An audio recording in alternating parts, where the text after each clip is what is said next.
देखा जाए तो श्यामा कहीं जो अंग मात्र है, एक अंश मात्र इन देवियों के रूप में क्या होता है संसार में प्रकट हो जाता है। तो कृष्ण राधा के बिना आधे हैं और राधा कृष्ण के बिना क्या है आधी है।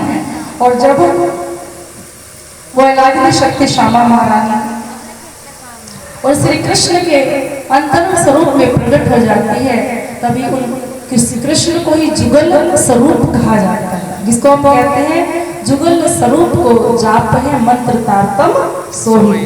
तो जुगल स्वरूप किसको कहा जाता है? राधा और कृष्ण की जो जोड़ी है, उन राधा कृष्ण के स्वरूप को जब एक हो जाते हैं उसी को क्या कहा जाता है? जुगल स्वरूप कहा जाता है। तो जब उन देवताओं को पता चला कि वास्तव में परमात्मा की अलादनी शक्ति जो श्यामा है, अंतरंग शक्ति जो आनंद अंग शक्ति है, वो इनका क्या है वास्तविक स्वरूप को प्रकट करने वाली है। जैसे इस कलयुग के अंदर भी देख लीजिए, आज तक परमात्मा को किसी ने नहीं जाना था, लेकिन उनकी अलादनी शक्ति श्यामा ने आकर के इस ब्रह्मांड के अंदर देवचंद्र के रूप में क्या कराया, इस पूरे ब्रह्मांड में पूरे विश्व में त्रिदेवा में आकर के अपने परमात्मा अपने प्रीतम की किसने पहचान कराई? श्यामा ने पहचान कराई। और श्यामा के बिना आज तक उस परमात्मा को कोई जान नहीं पाया था। तो तभी वह श्यामा महारानी जब तक उन परमात्मा की आधार शक्ति है, जब तक उसको जान नहीं लेते, तब तक कृष्ण को जानना बड़ा ही मुश्किल होता है, तब तक कृष्ण को पूर्ण रूपेण जाना नहीं जाता। वैसे तो अनेक माने प्रमाण दिए जाते हैं राधा कृष्ण के स्वरूप को प्रकट करने के लिए, शास्त्रों के अनुसार कहिए, चाहे भागवत के अनुरूप कहिए, अनेक पुराणों के अंदर कि श्यामा महारानी जो राधा रानी है, वही वृंदावन के अंदर 11 साल 52 दिन आकर के, जैसे हम लोग श्री कृष्ण की त्रिधा लीला को भी गाते हैं, जैसे महाराज जी ने भी बताया, श्री कृष्ण की त्रिधा लीला 11 साल 52 दिन अक्षरातीत श्री कृष्ण ने आकर के वृंदावन में लीला की। ऐसे राधा रानी जो अक्षरातीत श्री कृष्ण के साथ में विराजमान है, कहाँ? परम धाम के अंदर श्यामा रानी, वो अक्षरातीत श्री कृष्ण के अंदर आकर के 11 साल 52 दिन लीला की। और ये ब्रह्मांड भी अलग अलग, एक ब्रह्मांड नहीं है। जो ब्रह्मांड ही नहीं रहा तो तन कहाँ से रहा?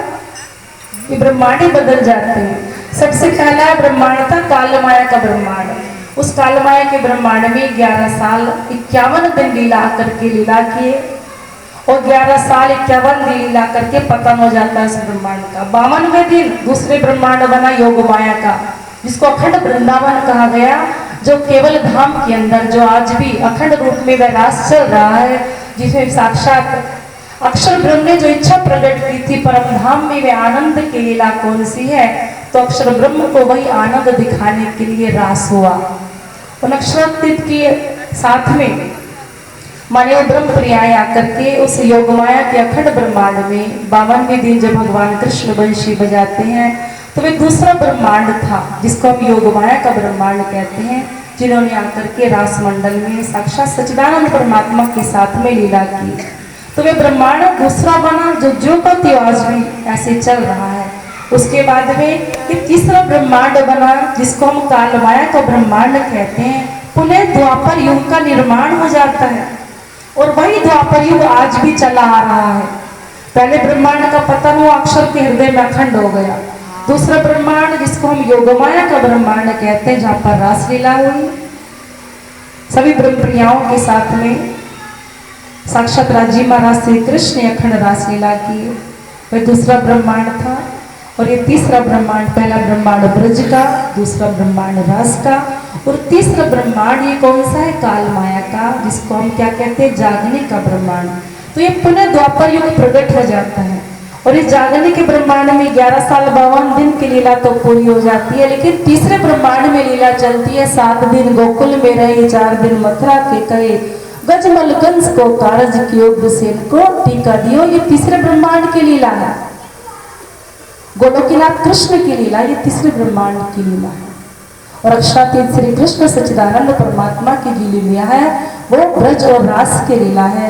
तो 7 दिन गोकुल में, 4 दिन मथुरा की लीला जो की है वो कौन से ब्रह्मांड में की? तीसरा ब्रह्मांड, वही ब्रह्मांड द्वापर युग जो आज भी चला आ रहा है। और उसी द्वापर युग के बदलते बदलते क्या बन गया? ये कलयुग का पदार्पण हुआ इसी ब्रह्मांड के अंदर, जिस कलयुग के अंदर साक्षात वही राधा रानी यहाँ क्या बन के आई? श्यामा महारानी देवचंद्र जी महाराज। वही मत्तू मेहता जो वहां वृषभान जी थे वो मत्तू मेहता बने, और जो कीर्ति बाई थी वृषभान जी की पत्नी वो क्या बनी? कुंवर बाई। क्यों? जिस समय सतगुरु देवचंद्र जी का जन्म प्रागट्य होने वाला है उस समय मत्तू मेहता और कुंवर बाई को दर्शन होता है स्वप्न में। क्या दर्शन हुआ? कि वो ब्रज में पहुंच गए बरसाना के अंदर, और बरसाना में क्या देखते हैं कि वही मत्तू मेहता वृषभान जी हैं, और जो कुंवर बाई है वो कौन है? उनकी धर्मपत्नी कीर्तिदा। और वही राधा रानी प्रकट होकर के कहती है, माता जी पिताजी मैं आपके यहाँ साक्षात राधा रानी देवचंद्र के रूप में क्या होने वाली हूँ? प्रकट होकर के आने वाली हूँ। तो वही राधा रानी यहाँ देवचंद्र जी के रूप में प्रकट होती है। और वो गर्गाचार्य जी वो कौन बन के आए यहाँ पर? हरिदास जी। जो भोजनगर में हरिदास बने वो कौन थे? गर्गाचार्य जी थे। जो भोजनगर में क्यों? क्योंकि गर्गाचार्य जी की इच्छा होती थी छोटी सी कन्या राधा रानी मैं उसके चरण स्पर्श करूं, क्योंकि ब्रह्म की लादिनी शक्ति राधा है, मैं उनका चरण स्पर्श करूं। उनकी हमेशा ये इच्छा होती थी। लेकिन राधा छोटी होने के कारण गर्गाचार्य जी कुल पुरोहित थे तो कन्या का स्पर्श नहीं कर सकते थे। उनकी इच्छा रहती थी कि कभी मुझे आपका चरण स्पर्श करने का अवसर प्राप्त हो। तो वही गर्गाचार्य जी यहाँ पर क्या बनकर के आए? हरिदास बने। और वही हरिदास जी को जब बांके बिहारी बाल मुकुंद जी, जिसमें बालमुकुंद अंतर ध्यान हो जाते, बीतक में श्रवण करते हैं ना, जब बालमुकुंद अंतर ध्यान हो जाते तो बताते हैं देखो ये देवचंद्र कोई साधारण स्वरूप नहीं है, कौन है? साक्षात श्यामा महारानी है। हे हरिदास ये साक्षात श्यामा महारानी, इसलिए मुझे आप इनको मत देना उठा के, अगर देना है तो क्या बांके बिहारी के वस्त्रों की सेवा दे देना, जो रास बिहारी अखंड स्वरूप है उनकी वस्त्रों की सेवा देना। हरिदास जी को पहचान करा दी बाल मुकुंद ने, और पहचान करके हरिदास जी दौड़े चले जाते हैं देवचंद्र जी के पास में, और जाकर के रात्रि में ठीक 3 बजे उनका चरण स्पर्श कर लेती हैं। उधर से देवचंद्र जी दौड़े चले आ रहे हैं, इधर से हरिदास जी दौड़े चले जा रहे हैं। तो जाकर के अंधेरा हुआ था, हरिदास जी ने जाकर के देवचंद्र जी का चरण पकड़ लिया। देवचंद्र जी ने सोचा इतनी रात्रि में किसने मेरा चरण पकड़ा? जब देखते हैं तो कौन है? गुरुदेव आपने तो उल्टी गंगा बहा दी। कहे देवचंद्र अब मत मना करना मुझे चरण पकड़ने के लिए, मेरा पूरा जीवन बीत गया लेकिन कभी मुझे भगवान का दर्शन नहीं हुआ। आज तुम्हारी कृपा से मुझे बाल मुकुंद का दर्शन हुआ, प्रभु की पहचान हो गई, तो आज मुझे अपने चरणों से दूर मत करना। और पूर्व में मेरी इच्छा थी कि मैं राधा जी के चरण स्पर्श करूं, आज मुझे अवसर मिला है, राधा के रूप में आप सदगुरु देवचंद्र जी प्रकट हुए हैं और आपका चरण स्पर्श करने का मुझे क्या मिला? अवसर प्राप्त हुआ। तो देवचंद्र जी कहते हैं गुरुदेव क्या बाल मुकुंद जी प्रकट हो गए? कि हाँ बाल मुकुंद जी आ गए हैं और उन्होंने मुझे आपके स्वरूप की पहचान भी कराई। आप तो ब्रह्म की लादिनी शक्ति श्यामा हो, और ये बाल मुकुंद कौन है? अक्षर ब्रह्म का बाल स्वरूप बाल मुकुंद है। और कभी भी बाल मुकुंद जी राधा रानी माने श्यामा महारानी की सेवा को स्वीकार नहीं कर सकते। वो किशोर अवस्था है, ये बाल अवस्था है, इसलिए उन्होंने अपनी मूर्ति देने के लिए मना कर दिया। और क्या कहा कि जो बागा वस्त्र की सेवा है बांके बिहारी की, आप वो देवचंद्र जी को दे देना। कहीं कहीं तो प्रमाण मिलता है कि बागा वस्त्र परमधाम से उतर करके आते हरिदास जी के मंदिर में, और कहीं पर प्रमाण मिलता है कि राधा वल्लभ संप्रदाय में बांके बिहारी के वस्त्रों की सेवा जो थी वही राधा वल्लभ संप्रदाय में बांके बिहारी के वस्त्रों की सेवा सदगुरु देवचंद्र जी महाराज को दी।